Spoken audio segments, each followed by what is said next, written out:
चल गईल हो त 1 मिलियन पार करब हो।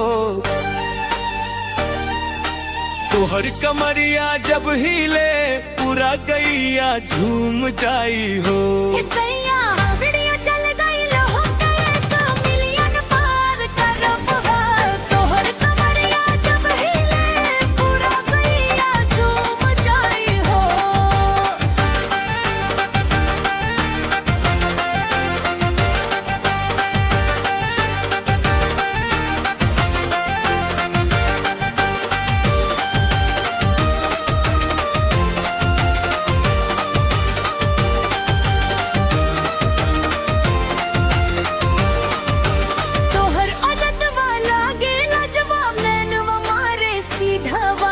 लहंगा के रंग चम चम करे देखे वाला हो जाला बेकाबू यार।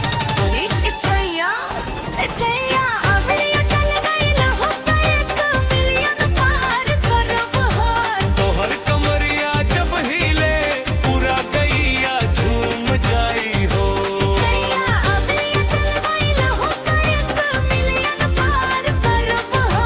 तोहर कमरिया जब हिले पूरा गैया झूम जाई हो।